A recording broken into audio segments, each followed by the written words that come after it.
মানিকেরা ও তরুণেরা জওয়ানেরা ভালো করে শুনে রেখে দেন ইব্রাহিম আলাইহিস সালাতু ওয়াস সালাম বেটা ইসমাঈল আলাইহিস সালাতু ওয়াস সালামকে নিয়ে হাজির হয়ে গেলেন ও আমার বেটা ইসমাঈল তুমি হবে লেবার আর আমি তোমার পিতা আমি হলাম রাজমিস্ত্রি চলো আল্লাহ পাকের কাবা শরীফটা সুন্দর করে তৈরি করব এমনি করে বেটা মশলাগুলো মিশিয়ে দেয় সুন্দর করে আব্বা জানের হাতে পাথরগুলো আগিয়ে দেয় ওই পাথরটা নিয়ে মশলাটা নিয়ে আল্লাহ নবী হযরত ইব্রাহিম আলাইহিস সালাম সুন্দর করে আবুল আম্বিয়া ইব্রাহিম আলাইহিস সালাম কাবা শরীফটা সুন্দর সুন্দর করে তৈরি করতে লাগলো যখন হাত আর পারছে না আল্লাহ পাকের কাছে দোয়া করলেন ও রব্বুল আলামিন আল্লাহ পাক আল্লাহ তাআলা আর আমার হাত চাই না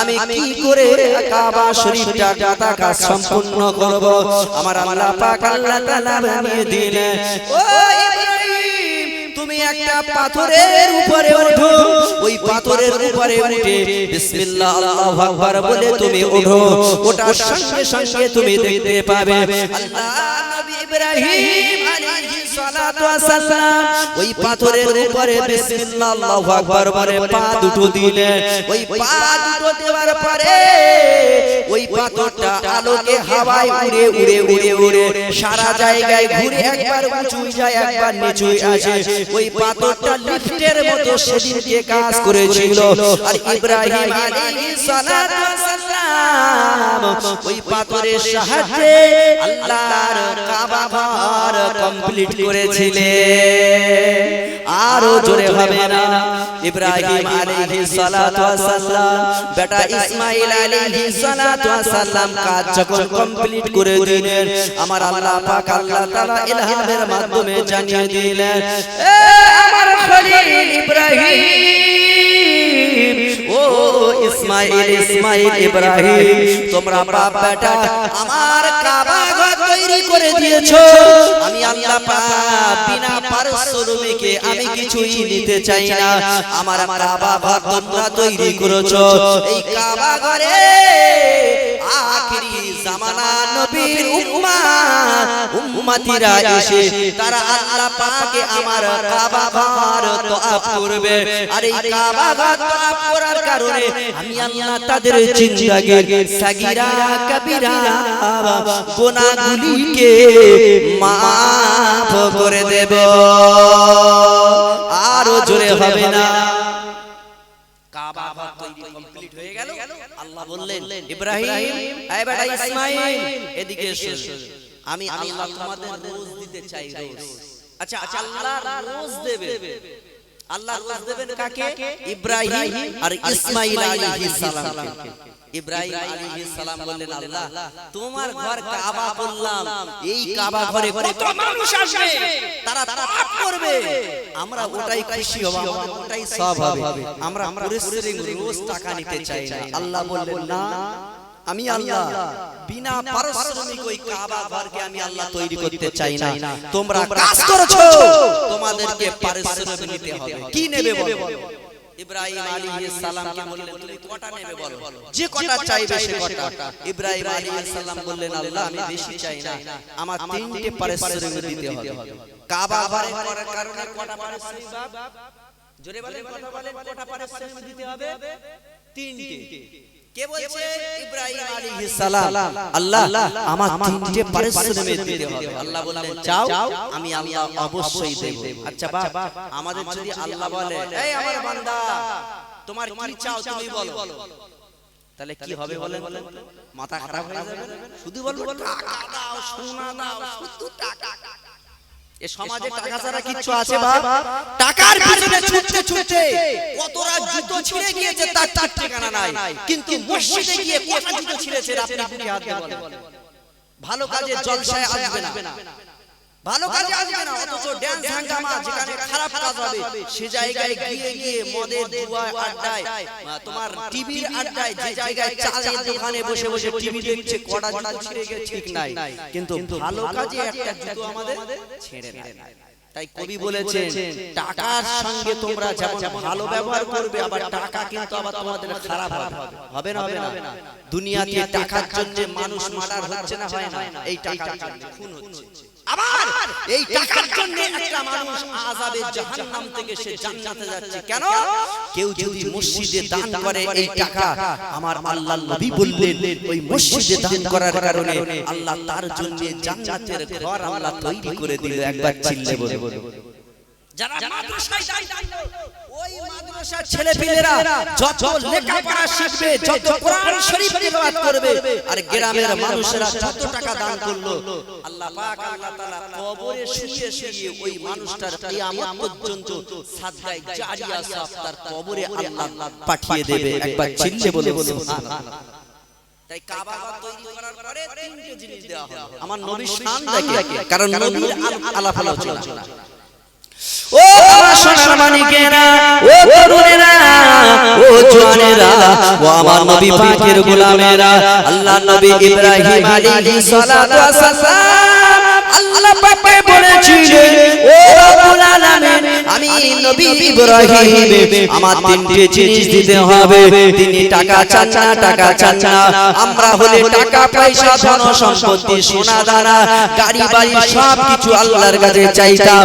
তাই কবি বলেছেন, একে চন্দ্র, দুইয়ে তোপ, টাকা মানুষের জীবনের লক্ষ্য, তিনে নেত্র, চারি বেদ, টাকা বাড়ায় মানুষের ভেদ, পাঁচে পঞ্চবান, ছয়ে ঋতু, টাকার কাছে সবাই নিচু, সাথে সমুদ্র, আটে অষ্টবসু, টাকা বানায় মানুষের পশু, আর নয়ে নম্বর, দশে দিক, টাকা থাকে জজ, পুলিশ, কোর্ট কাছারি সব ঠিক। ঠিক বললাম? টাকা এখন সব ঠিক। টাকা দেবেন আপনার দেশ উঠে যাবে। টাকা দিলে সব কেনা যাচ্ছে এখন। তাই টাকা যেমন ভালো, আবার যে মানুষটাকে মানুষ বলে কেয়ার করতো না, ভালো খবর দিত না, ওই মানুষটা যদি লটারিতে 1 কোটি টাকা পড়েছে বা কিংবা শ্বশুর বাড়ির জায়গা নিউ টাউনে বিক্রি হয়েছে 1 লক্ষ টাকার মালিক, তখন গ্রামের মানুষরা তাকে কি বলবে? বাবা। কি বলবে? বাবু বলে সেলুট দেবে না, বাবু এদিকে এসো, চা খাও, এদিকে এসো। অথচ ওই মানুষটার যখন টাকা ছিল না, কোনো মানুষ সম্মান দেয়নি। তাহলে সম্মান আজকে দিচ্ছে কিসের কারণে?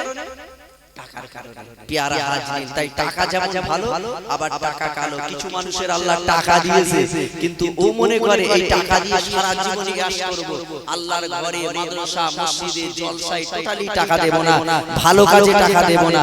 আচ্ছা ভাই, তার জন্য টাকাটা ভালো হলো না কালো হলো? যদি যাকাত যদি ফরজ হয়, যাকাত যদি না দেয় তাহলে কি হবে?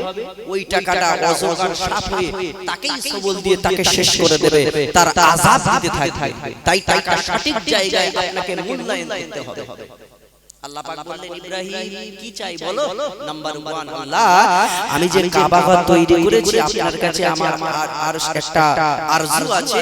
নাম্বার 1 আরজু আমার চাওয়া হলো, আমি তো আখেরি জামানার নবীর নাম শুনেছি, আপনি বলেছেন তার উসিলা করে আমাদের তৈরি করেছে, তার উম্মত উম্মতিরা এই কাবা শরীফ তওয়াফ করবে। ওগো আল্লাহ, ও রব্বুল আলামিন, আল্লাহ আমি একটা আপনার কাছে আরজু 1 নম্বর চাইলাম, ওই নবীর নামে আপনি দরুদ শরীফ তৈরি করবেন, আর ওই দরুদ শরীফের ভিতরে আমি ইব্রাহিম, আমি যেন আমার নামটাও থাকে, আমার আখেরি জামানার নবীর উম্মতিরা যেন তারাও আমার নামটাও তারা পড়ে। একবার চিল্লে বলুন।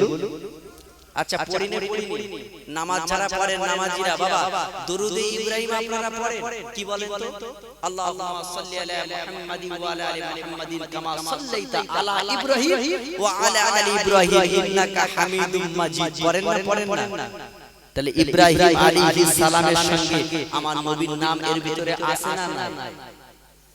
ও আমার সোনার মানিকেরা, আল্লাহ পাক আল্লাহ তাআলার কাছে চাইতে দিলেন, ইব্রাহিম আলাইহিস সালাতু ওয়াস সালাম আমার নামটা নবীর নামে আল্লাহ আপনি দরুদ তৈরি করে দেবেন, যেন আখেরি জামানার নবীর উম্মত উম্মতিরা যেন আমার নামটা তারা তেলাওয়াত করে।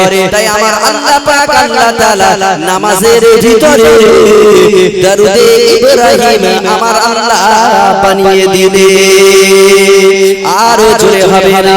ইব্রাহিম আলাইহিস সালাতু ওয়াস সালাম আবার বললেন, আল্লাহ 2 নম্বর হলো আখেরি জামানার নবীকে আপনি পাঠাবে আমি দেখতে পেলাম না, তবে আখিরি জামানার নবী যখন দুনিয়াতে আসবে তার সূরাতের সঙ্গে আমি ইব্রাহিম আমার সূরাতের মিলটা আপনি দিয়ে দেবেন। তাই আমার আপনার নবীকে দুনিয়ার বাদশাকে আমার আল্লাহ ইব্রাহিম আলাইহিস সালাতু ওয়াস সালামের কিছু সূরত দিয়ে বানিয়েছিলেন। আরো জোরে হবে না সুবহানাল্লাহ। নাম্বার 3 হলো আল্লাহ পাক আল্লাহ তাআলা আখিরি জামানার নবী দুনিয়াতে আসবে, আমি যেন সেই নবীর সঙ্গে সশরীরে আমি যেন দিদার করতে পারি। আমার আল্লাহ জানিয়ে দিলেন ও ইব্রাহিম এই 3 নম্বরটাও আমি আল্লাহ কবুল করে নিলাম। আমার আপনার নবী দুনিয়ার বাদশা সশরীরে যখন মিরাজের রজনীতে গিয়েছিলেন আমার আল্লাহ পাক আল্লাহ তাআলা ইব্রাহিম আলাইহিস সালাতু ওয়াস সালামের সাথে আমার নবীর সশরীরে দিদার করিয়ে দিয়েছিলেন। আরো জোরে হবে না। 3 নম্বর কমপ্লিট হয়ে গেল। এবার বলে ইসমাঈল, ও ইসমাঈল বলো তোমার নাজরানা তুমি কি চাও, তোমার কি দরকার? আল্লাহ নবী হযরত ইসমাঈল জাবিহুল্লাহ আলাইহিস সালাম আল্লাহ পাকের কাছে বলেছিলেন আমি কি চাইবো চিন্তায় পড়ে গেল। ইব্রাহিম আলাইহিস সালাম বড় টেনশনে পড়ে গেলেন, আমি আব্বা হয়ে আমি যদি 3টে জিনিস চাই, আমার বেটা যদি 4টে চায়, তাহলে আমার ছেলে আমার সঙ্গে বিয়াদবি করবে। আল্লাহ পাক আল্লাহ তাআলা বড় মনক্ষুণ্ণ হয়ে যাবে, কি করবে আমি জানি না। ইসমাঈল আলাইহিস সালাতু ওয়াস সালাম বলেছিলেন ও রব্বুল আলামিন আল্লাহ আমি ইসমাঈল আমার বেশি দিতে হবে না, আমি একটা জিনিস চাইবো, কারণ আমি যদি 2টো জিনিস চাই আমার বাপ চেয়েছে 3টে, আমি যদি 2টো চাই তাহলে হাফের বেশি হয়ে যাবে, আব্বার বেইজ্জতি হয়ে যাবে। আবার যদি আমি 3টে চাই আব্বার সঙ্গে সমান সমান হয়ে যাবে, আব্বার সঙ্গে বেইজ্জতি হয়ে যাবে। তাই আমি আব্বাকে বেইজ্জতি করতে চাই না, আমি ইসমাঈল একটা জিনিস চাই। আমার আল্লাহ বললেন ও ইসমাঈল রে বলো বলো তোমার কি দরকার? ইব্রাহিম আলাইহিস সালাম টেনশনে পড়ে গেল, আমার ছোট বাচ্চা ছেলে ও যদি টাকা পয়সা সোনা দানা হীরা জওহরাত চায় তাহলে আমি ইব্রাহিম আমি বড় অসম্মানী হয়ে যাব। আমার ছেলে কি চাইবে? ইসমাঈল আলাইহিস সালাতু ওয়াস সালাম আল্লাহ পাকের কাছে চেয়েছিলেন ও রব্বুল আলামিন আল্লাহ পাক আল্লাহ তাআলা আমার অন্য কিছু চাই না। ওয়ালা আলি সাইয়্যিদিনা এই পৃথিবীর শ্রেষ্ঠ জায়গা মক্কা মদিনা, এই পৃথিবীর শ্রেষ্ঠ জায়গা মক্কা মদিনা, যেখানেতে পাবে কাবা পাবে নবীর নাম, এই পৃথিবীর শ্রেষ্ঠ জায়গা মক্কা মদিনা, গুনাহ মাফের পাক ভূমি মক্কার কাবা, মদিনায় গেলে পাবে তুমি কাবার কাবা। জোরে বলুন, আরে চিল্লে বলুন না। মক্কায় তো কাবা আছে আর মদিনায় হলো কাবার কাবা। আমার হাবিবুল্লাহ যে নবীকে না তৈরি করলে আল্লাহর কাবা তৈরি হতো না। বেলালকে বলল এ বেলাল তুমি আজকে কাবা শরীফের ছাদের উপরে উঠে তুমি আযান দাও, আজকে আমরা মক্কা বিজয়ী করলাম। কাবা শরীফের উপরে বেলাল উঠে চতুর্দিকে ঘুরছে, কোন দিকে আযান দেবে? আরে কাবার উপরে কোন দিকে ফিরবে? তাই আমার আপনার নবী যেদিকে আছে সেই দিকে ফিরে আল্লাহু আকবার বলে আযান দিলে আল্লাহ নবী বললেন বেলাল তুমি আমার দিকে ফিরে কেন মুখ করে আযান দিয়েছো? বেলাল বললেন আমি কাবা শরীফের ছাদের উপরে এসে আমি চিন্তা করলাম কোন দিকে আমি কাবার উপরে আছি, কিন্তু আমি চিন্তা করলাম এই কাবা কোনদিন তৈরি হতো না যদি কাবা আমার হাবিবুল্লাহকে আল্লাহ না পাঠাতো। তাই আপনাকে কাবা ভেবে আমি আপনার দিকে মুখ ফিরে আযান দিলাম। চিল্লে বলুন, আরো জোরে হবে না? নারে তাকবীর।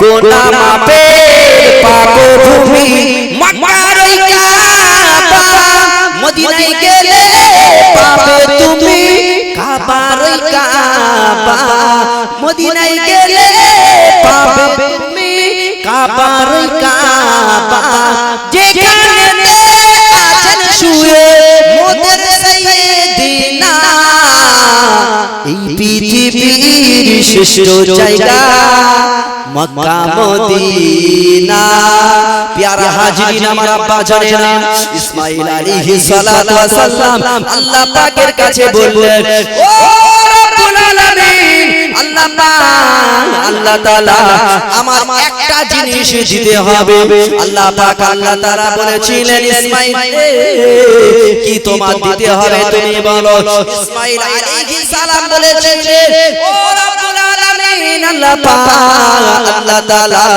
আমার আপনার নবী দিন দুনিয়ার বাদশা আখিরি জামানার নবীকে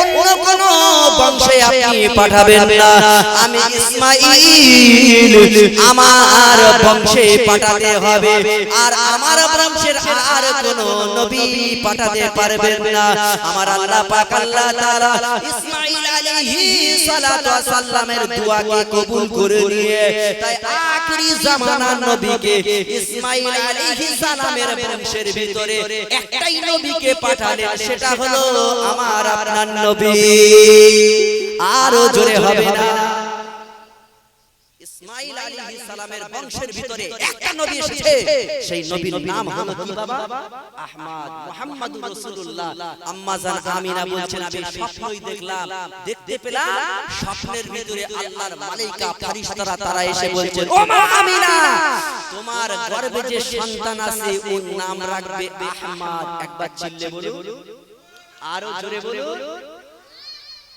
চিন্তা করার কথা মায়ের গর্ভে কি আছে ছেলে না মেয়ে সেটাও আম্মা জান আমিনাকে আল্লাহর মালায়েকা ফেরেশতারা বলে দিলেন মা আমিনা তোমার গর্ভে কোনো মেয়ে নাই তোমার গর্ভে যিনি আসে উনি হলেন খাতমুর রাসূল খাতামান নবী সাইয়্যিদুল মুরসালিন শাফিউল মুজনাবিন শাফিউল মুরসালিন শাফিয়ে কাউসার শাফিয়ে পারসার নবীদের ইমাম দো জাহানের বাদশা মুফাক্কারে মাযুদা সাইয়্যিদুল মুরসালিন শাফিউল المذنبين رحمة للعالمين مفكر معزودا مكرماتي مدينة জ্যোতি এই নবী এসির নবী মুহাম্মদুর রাসূলুল্লাহ তোমার গর্ভে আমার আল্লাহ পাঠিয়ে দিলেন একবার চিল্লে বলে সুবহানাল্লাহ সেই নবীর নামে আলাপ আলোচনা আল্লাহ পাক বললেন পৃথিবীতে যত সায়েন্টিস্ট আছে যত কবি আছে যত রাইটার আছে যত মনীষী আছে পৃথিবীতে তাদের আলাপ আলোচনা করলে যতটা সওয়াব হবে আমি আল্লাহ জানিয়ে দিলাম ওয়া রাফা'না লাকা যিকরা আমার নবীর নামে যারা আলাপ আলোচনা আখলাক চরিত্রের করবে আমি আল্লাহ জানিয়ে দিলাম এই জিকিরটাকে পৃথিবীর শ্রেষ্ঠ জিকির আর যারা নিয়ে আলোচনা করবে আমি আল্লাহ জান্নাতের ভিতরে দুম্বা জবাই করে তাদের জন্য তাবারুকের ব্যবস্থা করে দেব একটু প্রাণ খুলে বলো আরো জোরে বলুন তাহলে আমরা এই জায়গায় বসে আছি আমাদের যদি তাবারুক নাও হয় আমার নবীর নামে আলাপ আলোচনা যদি শুনি আল্লাহ পাক জান্নাতের ভিতরে দুম্বা জবাই করে রেডি করা আছে আমার নবীর খাতিরে আমাদের তাবারুক দেবে ইনশাআল্লাহ একটু জোরে বলুন সেই নবীর আদর্শ আমরা আদর্শবান হতে পেরেছি সেই নবীর নামে আজকে মুসলমানরাও খারাপ করছে একজন মেয়ে ছেলের নাম হলো নাজিরা ইলাইল খান মুসলিম ঘরের মেয়ে হয়ে আমার নবীর ক্রিটিসাইজ করে আমার নবীর চরিত্র নিয়ে আখলাক নিয়ে খারাপ কথা বলে জোরে বলে নাউজুবিল্লাহ শুধু তাই নয় কয়েকদিন আগে মুম্বাইয়ে একজন কট্টর ফেরাউন তার নাম হলো রামগিরি মহারাজ আমার নবীর ইজ্জত নিয়ে আম্মা জান আয়েশাকে বিবাহ করেছে সেই নিয়ে নবী নিয়ে কটূক্তি করেছেন তাই तमाम মুম্বাই জমিটা কাঁপিয়ে গেল মুম্বাই জমি সব রাস্তা জাম হয়ে গেল কারণ এমন একজন নবী আমার নামে বললে আপনারা ফাঁকায় না বেরোতে পারেন কিন্তু এমন একজন নবী আজ ১৫০০ বছর আগে যিনি আমাদের কাছে পর্দার আড়াল নিয়ে চলে গিয়েছে সেই নবীর নামে কেউ যদি বলে উম্মতি মুহাম্মাদি নবীর প্রেমিক নবীর আশিকেরা জীবনে তারা সহ্য করতে পারবে না কারণ নবীকে যদি কেউ বলে একটাই গুস্তাখে রাসূল তার সাজা হলো কতল তার সাজা হলো হত্যা আর নবীর অপমানে যদি আপনার মন যদি না কাঁদে তাহলে মনে রাখবেন আপনি হলেন পাক্কা মুনাফিক এই নবী আগে না বউ আগে কোনটা নবী আগে আমাদের বিবি আগে, এই নবী আগে না জায়গা আগে, নবী আগে না মাদ্রাসা আগে, নবী আগে না মসজিদ আগে। তাহলে যে নবীর ওসিলায় আমি আপনি আসতে পেলাম, আর সেই নবীর নামে গালিগালাজ করবে, আর আপনি বাড়িতে বসে বসে কাপ্তা বিরিয়ানি আর আপনি চিংড়ি মাছের মালাই কাপ্তা খাবে, আপনি নবীর উম্মত হবে বলে মনে হয় না। কম করে এখান থেকে প্রতিবাদ করতে হবে। আমার নবীর আঘাত ইজ্জতের উপরে কেউ যদি আঘাত আনে, সে যতই বড় নেতা হোক না কেন, যতই বড় যদি প্রধানমন্ত্রী হও, তাও আমরাও ছেড়ে কথা বলবো, জোরে বলবো না। যদি না ওখানে গিয়ে আমরা যেতে পারি মুম্বাই, কম করে এখান থেকে আল্লাহর কাছে দুহাত তুলে দোয়া করব, আল্লাহ যারা আপনার নবী আমার নবীর নামে যারা খারাপ কথা বলে, আল্লাহ ওদেরকে ফেরাউনের সঙ্গে জাহান্নামে পাঠিয়ে দাও। এই দোয়া করতে পারবে? এই দোয়াটাও যদি আপনি বাড়ি বসে বসে করেন, মনে রাখবেন মরণের পরে আমার নবীর শাফাত নসিব করে আপনাকে জান্নাতে নিয়ে যাবে ইনশাআল্লাহ। একটু জোরে বলুন না ইনশাআল্লাহ। কেমন নবীর নামে আখলাক চরিত্র আমাদের ভিতরে আছে আল্লাহ। আল্লাহ নবী আমাদের দুনিয়ার বাদশা কত ত্যাগ স্বীকার করেছেন আমাদের জন্য, উম্মতের জন্য রোনা জারি করেছেন। দাদা হুজুর পীর কেবলা যখন মদিনায় এন্ট্রি হলো, মদিনায় আমার আপনার নবী বললেন, এ মদিনার দারওয়ান, আমার রওজার দারওয়ান, বাংলা থেকে আমার আবু বকর এসেছে। একবার চিল্লে বলুন, এরা আবু বকর সিদ্দিক রহমাতুল্লাহ আলাইহিকে তো ইনকার করে, ফুরফুর আবার কি। আল্লাহ নবী বললেন, বাংলা থেকে আমার আবু বকর এসেছে, এই তিনটে দিন এই তিনটে রাত আমি আবু বকরের সাথে আমি রওজার ভিতরে থাকতে চাই। একবার চিল্লে বলুন, ও আমার সোনার মানিকেরা, আল্লাহর ওলি আমাদের মাতার মনে আমিরের শরিয়ত হযরত দাদা হুজুর পীর কেবলা রহমাতুল্লাহ আলাইহি যখন আল্লাহর নবীর মাজার মুবারকের ভিতরে পারমিশন দিলেন, আল্লাহ নবী রওজার মুবারকের ভিতরে দাদা হুজুর পীর কেবলা দাঁড়িয়ে দাঁড়িয়ে দাঁড়িয়ে ডাইনে বড় মাওলানা রুহুল আমিন শাহ রহমাতুল্লাহ আলাইহি, বায়ে বড় বেটা আব্দুল হাই সিদ্দিক রহমাতুল্লাহ আলাইহি, দুজনকে নিয়ে আল্লাহর ওলি দাদা হুজুর পীর কেবলা রহমাতুল্লাহ আলাইহি চোখ দিয়ে টপ টপ টপ টপ করে পানি বার করে। বড় মাওলানা বলেছিলেন, হুজুর, বেটা বলেছিলেন, আব্বা জান আপনি চোখ দিয়ে কেন রোনা জারি করে? দাদা হুজুর পীর কেবলা বলেছিলেন, এ বাবা বড় মাওলানা, বাবা বড় বেটা, তোমাদের কলবে পাতি চোখ দিয়ে তোমরা রওজার দিকে চেয়ে থাকো। আমি দাদা হুজুর পীর কেবলা দেখতে পেলাম আখিরি জামানার নবী নবী রওজার ভিতর দিয়ে মাথা মোবারকটা জমিনে রেখে দিয়ে ইয়া রাব্বি হাবলি উম্মতি বলে রোনা জারি করে। জোরে বলুন না, আরো জোরে বলুন না। আমার নবী দিন দুনিয়ার বাদশা রওজার ভিতরে এখনো জীবিত হায়াতুন নবী আমাদের জন্য কাঁদছে, আর আমরা নবীর জন্য কতটা কাঁদতে পেরেছি, কাঁদতে পারি। আল্লাহ নবী আমার দিন দুনিয়ার বাদশা কারোর মনে আঘাত দেয় নাই, কারোর মনে কষ্ট দেয় নাই, এমন কি ইহুদি বেঈমানদের মনে আঘাত দেয় নাই। ও তরুণেরা জানে না, ও আখিরাতের আব্বা জানে না, আমি জানি না, আল্লাহ নবী আমার এক তারিখে বসে আছেন সাহাবা কেরামদের নিয়ে। একজন গ্রাম্য মানুষ এসে আল্লাহ নবীর কাছে এসে হাজির হয়ে যায়, ইয়া রাসূলুল্লাহ,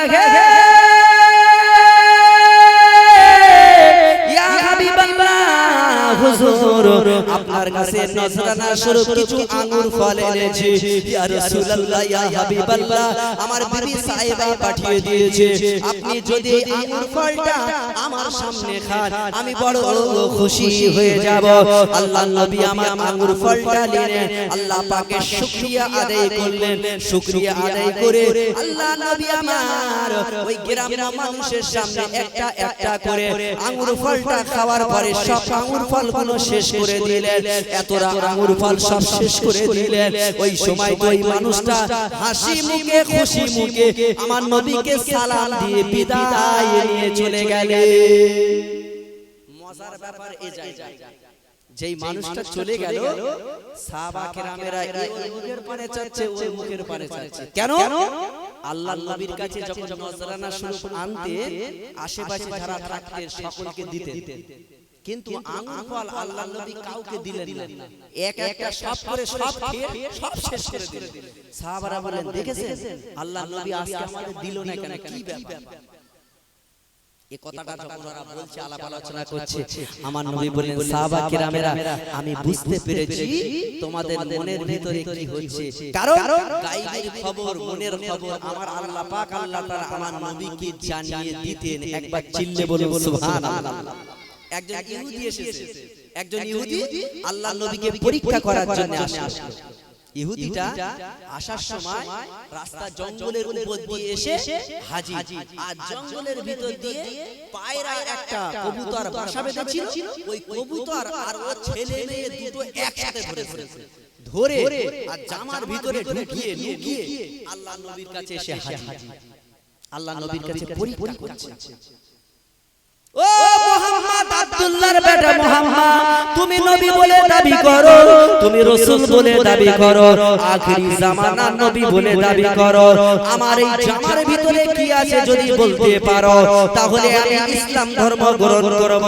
আল্লাহর নবী আমার দিন দুনিয়ার বাদশা হাবিবুল্লাহ জনাবে মুহাম্মদুর রাসূলুল্লাহ সাল্লাল্লাহু আলাইহি ওয়াসাল্লাম বলেছিলেন, এ ইহুদি শুনে রেখে না, আমি নবী মুহাম্মদ জানিয়ে দিলাম, আমি মুহাম্মদ ঘোষণা করে দিলাম, তোমার জামার ভিতরে কি আছে আমি বলবো, তার আগে আমি তোমার ডিটেইলসটা বলে দিলাম। তুমি যখন জঙ্গলের ভিতর দিয়ে আসছিলে, ওই সময়তে একটা কবুতরের বাসা তুমি দেখতে পেলে। ওই কবুতরের বাসার ভিতরে একটা ছেলে কবুতর, একটা মেয়ে কবুতর দুজনা ছিল। ওই বাচ্চা দুটো যখন নেওয়া হয়ে গেল, আর ওই মা, ওর মা দূর থেকে এসে তোমাকে আক্রমণ করেছে, আর তুমি ওই আক্রমণে ওই মেয়েটাকেও ধরে নিলে, ওই মাটাকেও ধরে নিয়ে ওইভাবে আমার কাছে চলে আসলো। তাহলে তোমার জামার ভিতরে আছে, আস্তিনের ভিতরে আছে ওই মা কবুতর আর ছেলে আর মেয়ে, তিনটে কবুতর আছে। একবার জোরে বলা যাবে না সুবহানাল্লাহ। বেদুইনটা ওই পায়রাটা বার করে আল্লাহ নবীর হাতে হাত দিয়ে কলেমা পড়ে মুসলমান হয়ে গেলেন। তাহলে ওদিকে কবুতরের কি হয়েছে, আল্লাহ নবী বাড়ি থেকে জঙ্গলের খবর জানতে পেরেছিলেন। আসলে জানিয়ে দেওয়ার মালিক হলো আমার আল্লাহ। আরো জোরে বলুন না সুবহানাল্লাহ। ও সোনার মানিকেরা, তরুণেরা, যেই মানুষটা চলে গেল আঙ্গুর ফলটা নিয়ে চলে গেল, আঙ্গুর ফল আল্লাহ নবী দিয়ে যেই চলে গেল, খাবার পরে আল্লাহ নবী সাহাবাদের বলেছিলেন, ও আমার সাহাবা কেরামেরা, তোমাদের মনের ভিতরে আশা আজকে নবী কেন আমাদের দিল না? নবী তো কোনোদিন একা একা খায় না। আল্লাহ নবীর বিচক্ষণ নবী ছিলেন আম্মা জান হালিমা তুসালিয়া রাদিয়াল্লাহু তাআলা আনহা বর্ণনা করে, আল্লাহ নবীকে আমার বাড়িতে যখন আমি আনলাম, আমার দুটো স্তনে দুধ আছে, কিন্তু আল্লাহ নবীকে একটা দুধে আমি যখন মুখটা দিলাম, আল্লাহ নবী স্তন থেকে টুক টুক টুক টুক করে রহমতের নবী সুন্দর ঠোঁট মুখ মোবারক দিয়ে দুধটা পান করে।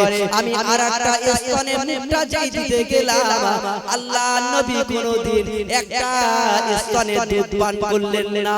তাহলে মাহের গর্ভে থেকে বাইর হবার পরে স্তন দুধ খাওয়ার সময় নিজের মায়ের হাতটাও আল্লাহ নবী দিয়েছিলেন। একটু জোরে বলা যাবে না? সাহাবা কেরামরা বলেছিলেন, ইয়া রাসূলুল্লাহ, ইয়া হাবিবাল্লাহ, হুজুর আপনি আমাদের কেন আঙ্গুর ফলগুলো দিলেন না? আপনি একা একা সব খেয়ে নিলেন। আল্লাহ নবী আমার বলেছিলেন, বাবা সাহাবা কেরামেরা, ও বাবা সাহাবা কেরামেরা, ওই মানুষটা আশা আকাঙ্ক্ষা নিয়ে আমার কাছে আঙ্গুর ফল এনেছিল, ওই আঙ্গুর ফলটা আমাকে খেতে দেওয়ার জন্য, আর আমি যে একটা আঙ্গুর ফল আমার গালে দিলাম, ওই আঙ্গুর ফলটা টক ছিল। কি ছিল বাবা? টক ছিল। আচ্ছা ভাই, আমাদের যদি টক জিনিস খায়, আমাদের মুখ ছিটিয়ে এরকম করি না? টক যেই গালে পড়ে মুখ কেমন হয় না? আর ছোট ছোট বাচ্চাদের দেখবে শুয়ে থাকবে, আর লেবুর এক ফোঁটা রস যেই বাচ্চার গালে দেবে, কেমন করে, আর বাপ মা গুলো দেখে দেখে হাসে না? মুখ কেমন কেমন আমি যদি ওই টকটা খেয়ে মুখটা শেখাতাম তোমাদেরকে দিতাম, তোমরা জানতো না তোমরা টক খেয়ে ইস এত টক ছি খাবো না, কেউ ফেলে দিতেন না। আল্লাহ নবী বললেন তোমরা যখন এই কাজটা করতো তাহলে ওই মানুষটার মনে আঘাত পেত, ইস আমি তাহলে টক আঙুর ফল আমার নবীর জন্য আনলাম, মনটা খারাপ হয়ে চলে যেত। তাই আমি রাসূলুল্লাহ হাবিবুল্লাহ ওর মনে আমি দুঃখ দিলাম না, সব টক আঙুর ফল আমি রাসূলুল্লাহ হাসি মুখে আমি খেয়ে নিলাম। একবার চিল্লে বলে রাসূলের আদর্শ দেখেছেন। আর আমরা মানে কি বাপ, আমরা যা জিনিস টক আঙুর ফল দিলে বাজারে গিয়ে আঙুর ফল যখন ব্যাপারী দেয় তখন নেবার পরে ভালো মিষ্টি তো, হ্যাঁ মিষ্টি, যেই ভাই একটা গালে গিয়ে টক হয় এই চিটিং বাস ব্যবসায়ী হ্যাঁ খাই তোর মুখ ফুটকে দেব, তুই কি আঙুর ফল দিয়েছিস, টক এ খায় এ মানুষ খায়, এই ঝগড়া বাড়াই না টক আঙুর ফল কেউ খায়, আমরা সঙ্গে সঙ্গে ঝগড়া বাঁধিয়ে দিতাম। কিন্তু আল্লাহর নবী খেলেন, কিছু বললেন না, মানুষের মনে শান্তি দিলেন, এই হলো আদর্শ নবী। মনে কষ্ট দিলেন না, আল্লাহর নবী আরামের সঙ্গে টককে খেয়ে নিলেন, কিন্তু ওই মানুষের মনে আঘাত দিলেন না। পিয়ারা হাজির, এমন দয়াল নবী মায়ার নবী পৃথিবীতে দ্বিতীয় নাই। দা 100 আপনারা বাজারে গুগলে সার্চ করে দেখবেন, একটা বই আছে দা 100, এনার লেখক রাইটার ছিল একজন ইহুদি রাইটার ছিল, কিন্তু ওই দা 100 এর ভিতরে আমার আপনার নবীর নামটা সর্বপ্রথম আছে। সবাই প্রশ্ন করলো যে কি ব্যাপার, আপনি তো ইহুদি মুসা নবীকে মানেন, ঈসা নবীকে, সব নবীকে মানেন, কিন্তু এই নবীকে নামটা প্রথম কেন দিলে? ওই সময় দা 100 লেখক রাইটার বলেছিলেন, এই যে হাট তিনি বলেছিলেন আমি পড়ে দেখেছি, সিরাত পড়ে দেখেছি যে আখেরি জামানার নবীর 63 বছরে 63 বছর বয়সে জিন্দেগির ভিতরে একটা কিঞ্চিত পরিমাণ ভুল আমি পাইনি। একবার চিল্লে বলে আরো জোরে হবে না? ও আমার সোনার মানিকেরা, ও তরুণেরা, জওয়ানেরা, আল্লাহর নবীকে নানান ভাবে পরীক্ষা করা হয়েছিল। আল্লাহর নবীর কাছে একজন ইহুদি এসে হাজির হয়ে গেল। আল্লাহর নবী কেমন আমি দেখব, আল্লাহর নবী একটা চাদর মুবারকটা পরে যাচ্ছিলেন, একজন ইহুদি এসে আল্লাহর নবীর চাদরটা ধরে এত জোরে টান মারলেন, আল্লাহর নবীর কাঁধ মুবারক এই জায়গায় সালটা কেটে গেল। অথচ আখিরি জামানার নবী নূরুন নবী হাসি মুখে ইহুদিকে মাফ করে দিলেন, একটাও ছোট বড় কথা বললেন না। আল্লাহর নবীর এই ব্যবহার দেখে ওই ইহুদিটা কলেমা পড়ে মুসলমান হয়ে গিয়েছিলেন। আল্লাহর নবীর কাছে ইহুদি এসে হাজির হয়ে গেল, হে নবী মুহাম্মদ, আমি দেখতে চাই তোমার কত ক্ষমতা, আমি তোমার পরীক্ষা করতে চাই। ওই যে জুরে তামার মানে হলো খেজুর, তামার সাধারণ তামার, ওই সাধারণ মানে হলো গাছ, তামার মানে হলো খেজুর গাছ। ওই খোরমা খেজুর গাছটা যদি এ জায়গায় বিনা হাতের স্পর্শ এনে দিতে পারো তাহলে তোমাকে নবী বলে মেনে নেব। আল্লাহর নবী বলেছিলেন, এ ইহুদি তুমি দেরি করো না, যাও চলে যাও ওই খেজুর গাছের কানে কানে গিয়ে গাছের গায়ে গিয়ে তুমি বলবে নবী মুহাম্মদ তোমাকে ডাক দিয়েছে। ওই ইহুদিটা খেজুর গাছের গায়ে একবার শুধু বলেছে খেজুর গাছ, সেই দেখা যায় নবী মুহাম্মদ দাঁড়িয়ে আছে, ও জায়গায় তোমাকে যেতে বলেছে। বলার সঙ্গে সঙ্গে খেজুর গাছটা ওই মরুভূমি বালির উপর থেকে আলোকে উড়ে উড়ে উড়ে উড়ে আমার নবীর কাছে গিয়ে হাজির হয়ে যায়। আল্লাহর নবীর কাছে এসে হাজির হয়ে গেল। নবী মুহাম্মদ এই খেজুর গাছটা আবার ও জায়গায় গিয়ে এসো, এ খেজুর গাছ দেরি করো না, তুমি যে জায়গায় থেকে এসেছো ও জায়গায় তুমি চলে যাও। বলার সঙ্গে সঙ্গে খেজুর গাছটা আল্লাহর নবীর কথা শোনার সঙ্গে সঙ্গে সে জায়গায় গিয়ে হাজির হয়ে গেল। ও নবী পাকের গোলামেরা, আল্লাহর নবী আমার দুনিয়ার বাদশা, জিন্দেগির ভিতরে কত মুজিজা আছে, শ্রেষ্ঠ মুজিজা হলো আল কোরআন। সব নবী বিদায় নিয়ে চলে গেল, মুজিজা যে যার সঙ্গে নিয়ে চলে গেল, কিন্তু আমার আপনার নবী দুনিয়ার বাদশা হাবিবুল্লাহকে আল্লাহ এত ভালোবাসেন। এই আমার হাবিব দোস্তরে তুমি বিদায় নিয়ে চলে যাবে, আমি আল্লাহ তোমার মুজিজা কোনদিন শেষ করব না, তাই তোমার মুজিজা কিয়ামত পর্যন্ত আমি আল্লাহ জারি রেখে দেব। ওই মুজিজাটা হলো আল কুরআনুল মাজিদ।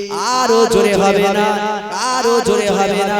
ও তরুণেরা, জওয়ানেরা, ও সোনার মানিকেরা, আল্লাহ নবীকে একদল মানুষ এসে পরীক্ষা করলো, আবু জেহেল সঙ্গে নিল, আজকে নবী মুহাম্মদকে হার মানিয়ে দেব। এ মুহাম্মদ, এই খেজুরের আটির ভিতর দিয়ে তুমি যদি গাছ তৈরি করতে পারো, আমরা তোমাকে নবী বলে মেনে নেব। ওই খেজুরের আটিটা সিদ্ধ করা হলো, পোড়ানো হলো, তার ভিতরে যে শুকানো থাকে সেটা পুড়িয়ে দেয়া হলো, আল্লাহ নবীর কাছে দেয়া হলো। আল্লাহ নবী বিসমিল্লাহি আল্লাহু আকবার বলে যেই জমিনে পুঁতে দিল, আমার আল্লাহ পাক আল্লাহ তাআলা ওই খেজুরের পোড়া ছাই মাখা দানা থেকে আমার আল্লাহ গাছ তৈরি করে দিল। আজ পর্যন্ত আল্লাহর কাবা ঘরের মেহমানরা বিনা আটিতে সেই খেজুরটা আনে। এটা হলো আমার আপনার নবীর মুজিজা। জোরে বলুন না সুবহানাল্লাহ, মুহাব্বতে দরুদ আল্লাহুম্মা সাল্লি আলা। হুজুর এখানে পাখার ব্যবস্থা করে দাও, অবস্থা খারাপ। সেজো তুমি এসে করো নাকি? তো তুমি করো না, না না তুমি করো, এটা গজল গজল। জন্ম আমার নবীর যুগে হলে কেমন হতো, জন্ম আমার নবীর যুগে হলে কেমন হতো, দুনয়নে রাসূল পাক দেখিলে কেমন হতো, দুনয়নে রাসূল পাক দেখিলে কেমন হতো, জন্ম আমার নবীর যুগে হলে কেমন হতো। আসতো ভেসে হযরতে বিলালের মধুর আযান, যে আযান ছিল এমন প্রেম মুগ্ধ রহমান। আসতো ভেসে হযরতে বিলালের মধুর আযান, যে আযান ছিল এমন প্রেম মুগ্ধ রহমান। দয়ার নবী পিছে নামাজ পড়িলে কেমন হতো, জন্ম আমার নবীর যুগে হলে কেমন হতো। আল্লাহ বলে ফেরেশতাদের যাও না ধরার বুকে, জন্ম নেবে হাবিব আমার মা আমিনার ঘরে। আল্লাহ বলে ফেরেশতাদের যাও না ধরার বুকে, জন্ম নেবে হাবিব আমার মা আমিনার ঘরে। ধন্য হলো মা আমিনা পেয়ে নবীর কদম, খুশি হলো মা আমিনা চুমে নবীর কদম। যে নবীকে দেখার তরে পাগল সারা ভুবন, যে নবীকে দেখার তরে পাগল সারা ভুবন। জন্ম হলো মক্কার জমিন পে নবীর কদম, ধন্য হলো মক্কার জমিন পে নবীর কদম। আল্লাহুম্মা সাল্লি আলা। মাশাআল্লাহ, খুব সুন্দর হচ্ছে। ওয়া আলা আলি।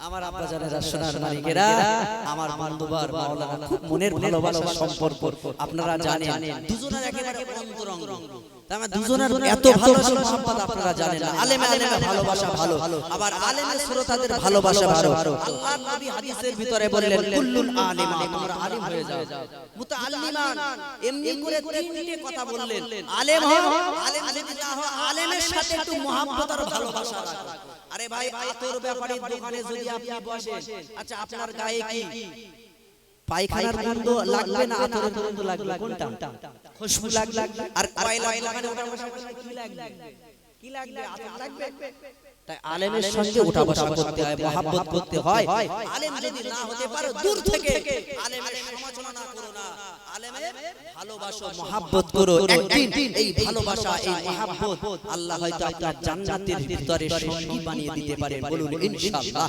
প্যারা হাজির আমার আলিম ভাই বড় মহব্বতের মানুষ খুব অক্লান্ত পরিশ্রম করে মাদ্রাসা মসজিদ আমি তো জানি ছাই কিছু হয় আলাপ আলোচনা করে মাশাআল্লাহ এত সুন্দর নবীর একটা অ্যারেঞ্জমেন্ট করেছেন আলোচনা করেছেন আগেই বলেছি শেষ নবী যদি আমার নবীর আলোচনা করলে আল্লাহ যদি জান্নাত থেকে দুনিয়া দুনিয়াতে পাঠাতে পারে আর এই মাহফিলটা আপনারা টাকা পয়সা দিয়েছেন আমার ভাই সুন্দর করে আমার নবীর আখলাক আলোচনার মজলিস সিরাতের মজলিস কায়েম করেছে মনে রাখবেন এর ওসিলা করে আল্লাহ একদিন নাজাত দেবে বলুন ইনশাআল্লাহ আল্লাহ এই গ্রামের সকলকে গুনাহ maaf করে দেয় এই গ্রামে যত কবরস্থান আছে আল্লাহ প্রত্যেককে যেন নাজাতের ওসিলা বানিয়ে দেয় এবং প্রত্যেকের হায়াতে তৈয়বা নসিব করে বেশি বেশি ইশকে নবীর ভালোবাসা আমাদের অন্তরে পয়দা হওয়ার তৌফিক দান করেন বলুন আমিন ওয়া মা আলাইনা ইল্লাল বালাগ আসসালামু আলাইকুম মুহাব্বতে নবীর শানে দরুদ আল্লাহ